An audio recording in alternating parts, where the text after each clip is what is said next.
प्रिय विद्यार्थियों, आज का हमारा टॉपिक है विपणन का अर्थ एवं परिभाषाएं, meaning and definition of marketing. विपणन को वैसे तो अनेक अर्थों में अनेक तरीकों से परिभाषित किया गया है। कुछ ने इसे मानवीय क्रिया के रूप में परिभाषित किया है, जिसका उद्देश्य मूल्य के बदले उत्पादों के विनिमय से है। यह विपणन का काफ़ी संकीर्ण अर्थ है। इसके अंतर्गत विपणन को केवल क्रय विक्रय माना है।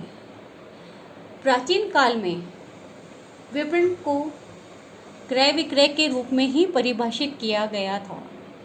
माल को उत्पादक से उपभोक्ता तक पहुंचाना ही विपणन कार्य माना जाता था।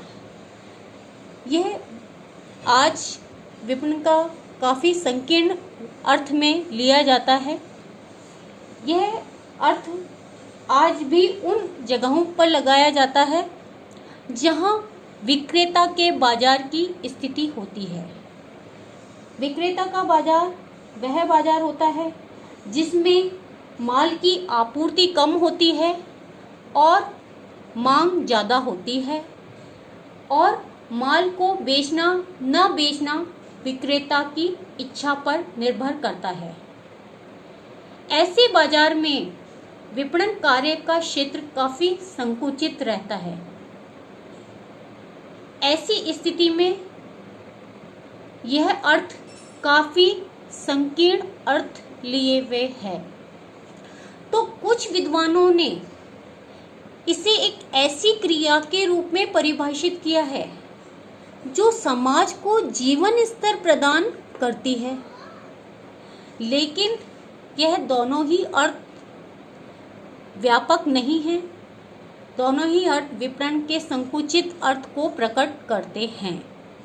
ऐसी स्थिति में कुछ विद्वानों ने, कुछ विपणनकर्ताओं ने विपणन के व्यापक अर्थ को प्रकट किया है। उनमें सर्वप्रथम है फिलिप कॉटलर। फिलिप कॉटलर ने कहा है कि विपणन एक सामाजिक एवं प्रबंधकीय प्रक्रिया है जिसके द्वारा लोग एवं लोगों के समूह उत्पादों का सृजन कर मूल्य के बदले विनिमय कर उन्हें प्राप्त करते हैं जिनकी उन्हें आवश्यकता एवं इच्छा होती है। फिलिप कॉटलर की यह परिभाषा विपणन को सामाजिक एवं प्रबंधकीय प्रक्रिया मानती है, जिसके अंतर्गत पहले तो ग्राहक की पहचान की जाती है और उसके बाद उन ग्राहकों की आवश्यकताओं को संतुष्ट करने वाले उत्पादों एवं सेवाओं का निर्माण किया जाता है और उसका समय समय पर विकास कार्य भी किया जाता है। उसके पश्चात मूल्य निर्धारण, संवर्धन कार्य भी किए जाते हैं और ग्राहकों के साथ लंबे समय तक या चिरस्थायी संबंध बनाए रखने के लिए विपणन की व्यूह रचना का निर्माण भी किया जाता है। ठीक उसी प्रकार की परिभाषा प्राइड और फेरल ने भी दी है। प्राइड और फेरल ने कहा है कि विपणन माल, सेवाओं, विचारों के सृजन, उनके वितरण, संवर्धन तथा मूल्य निर्धारण की ऐसी प्रक्रिया है जो गतिशील वातावरण से हम आपको समझा दें, ऐसा वातावरण जो देश काल और परिस्थिति के अनुरूप परिवर्तित होता रहता है। तो गतिशील वातावरण में संतोषजनक विनिमय संबंधों के निर्माण में सहायता करती है। प्राइड एंड फेरल ने माल एवं सेवाओं के उत्पादन, वितरण, संवर्धन, मूल्य निर्धारण की प्रक्रिया को विपणन माना है और साथ ही साथ उन्होंने परिवर्तनशील वातावरण का भी जिक्र किया है। अतः इन सभी परिभाषाओं, इन सभी विद्वानों की परिभाषाओं के अध्ययन के बाद हम निष्कर्ष स्वरूप यह कह सकते हैं कि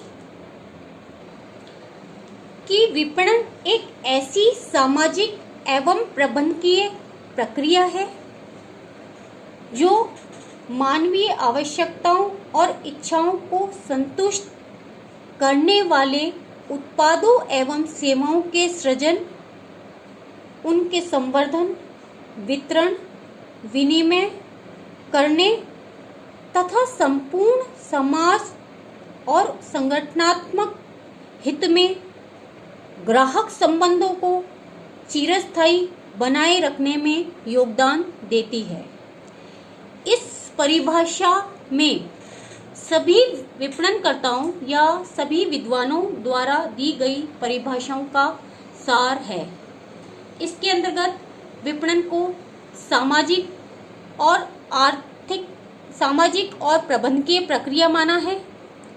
साथ ही साथ इसमें कहा गया है कि मानवीय आवश्यकताओं और इच्छाओं को पहले पता लगाया जाए और साथ ही साथ उन्हें संतुष्ट करने का प्रयास किया जाए और उसके लिए उत्पादों और सेवाओं का सृजन, संवर्धन, वितरण और विनिमय कार्य किए जाएं,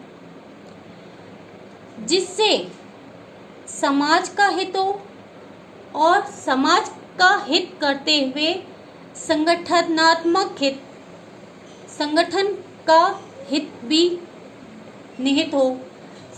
साथ ही साथ ग्राहकों के साथ किस प्रकार हम लॉन्ग टर्म तक संबंध बनाए रखें या चिरस्थायी संबंध बनाए रखें, ऐसा भी प्रयास किया जाए। ग्राहकों के साथ चिरस्थायी संबंध हम तभी बनाए रख सकते हैं जब हम ग्राहकों को संतुष्ट करेंगे, और ग्राहकों को संतुष्ट तभी किया जा सकता है जब उन्हें उनकी आवश्यकताओं के अनुरूप उत्पाद एवं सेवाएं उपलब्ध कराई जाएं, क्योंकि एक ग्राहक तभी संतुष्ट होगा जब उन्हें उनकी आवश्यकता के अनुरूप उत्पाद मिले या सेवाएं मिले और वह उत्पाद एवं सेवाएं उनकी जेब के अकॉर्डिंग भी हो, क्योंकि हर व्यक्ति महंगी वस्तु खरीदने की स्थिति में नहीं होता है। तो एक विपणनकर्ता को चाहिए कि वह ऐसे उत्पादों को निर्मित करे जो ग्राहक की जेब के अकॉर्डिंग भी हो या उसकी जेब या क्रय शक्ति के अंतर्गत हो।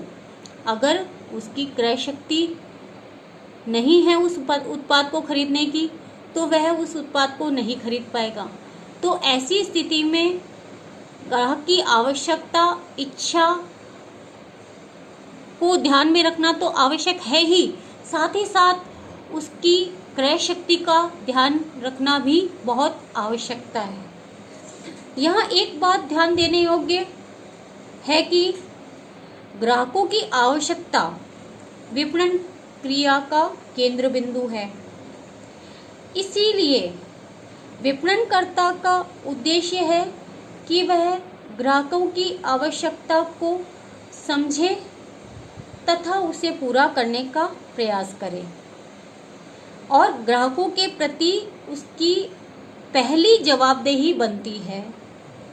यद्यपि ग्राहकों की आवश्यकताएं स्थिर नहीं होती है, वह परिवर्तनशील होती है, तो ऐसी स्थिति में उन परिवर्तित आवश्यकताओं के साथ अपनी संस्था की क्रियाओं को कैसे समायोजित कर सके, ऐसा प्रयास भी एक विपणनकर्ता को करना चाहिए। विपणनकर्ता को ग्राहक की आवश्यकताओं पे निरंतर निगरानी रखनी पड़ती है और या निगरानी रखनी चाहिए। साथ ही साथ उन्हें समझने का प्रयास भी करना चाहिए कि कैसे ग्राहक की आवश्यकताएं हैं और कैसे उन्हें पूरा किया जा सके। एक विपणनकर्ता का कार्य न केवल वर्तमान आवश्यकताओं को ध्यान में रखने का होता है, बल्कि उनकी भावी आवश्यकताओं को ध्यान में रखना भी आवश्यक होता है। तो एक विपणनकर्ता को चाहिए कि वह वर्तमान और भावी आवश्यकताओं की पहचान करे, उनका पूर्वानुमान लगाए और उसके बाद उत्पादों सेवाओं का सृजन करे, संचारण करे, वितरण एवं विनिमय करे। इसके लिए उसे समय समय पर मार्केट एनालिसिस या विपणन अनुसंधान कार्य निरंतर रूप में करने ही पड़ते हैं। कोई भी संस्था बिना मार्केट एनालिसिस या विपणन अनुसंधान के अपने विपणन क्रियाओं को सुचारू रूप से नहीं चला सकती है। विपणन अनुसंधान एक विपणन कार्य का महत्वपूर्ण अंग है, महत्वपूर्ण कार्य है। इसके बिना कोई भी संस्था आगे अपने कार्यों को सुचारू रूप से नहीं संचालित कर सकती। ऐसी स्थिति में एक विपणनकर्ता का दायित्व बनता है कि वह समय समय पर मार्केट एनालिसिस या विपणन अनुसंधान कार्यों के माध्यम से ग्राहकों की आवश्यकताओं, इच्छाओं का वो पता लगाए तथा उसे किस तरह से पूरा किया जा सके ऐसा प्रयास वह करे। इसका बेनिफिट यह होगा कि एक ग्राहक उस संस्था से निरंतर संपर्क में बना रहेगा या उसके माल को ही वह खरीदेगा या उस संस्था के प्रति उसकी आस्था बनेगी। अदरवाइज वह दूसरे माल की ओर आकर्षित हो सकता है, क्योंकि एक ही प्रोडक्ट के मार्केट में बहुत सारे सब्स्टिट्यूट प्रोडक्ट अवेलेबल हैं। तो ऐसी स्थिति में विपणनकर्ता के सामने यह भय हमेशा बना रहता है कि ग्राहक कहीं दूसरे प्रोडक्ट की तरफ आकर्षित ना हो जाए। तो उसे कैसे अपनी संस्था में बनाए रखें, इसके लिए उसे यह प्रयास करना ही पड़ेगा और ग्राहकों के साथ अपने चिरस्थायी संबंध बनाए रखने का प्रयास निरंतर करते रहना पड़ेगा, जिससे संस्था का हित तो होगा ही होगा और ग्राहकों को भी उनकी आवश्यकताओं के अनुरूप जो वस्तुएं हैं वह उपलब्ध हो सकेंगी।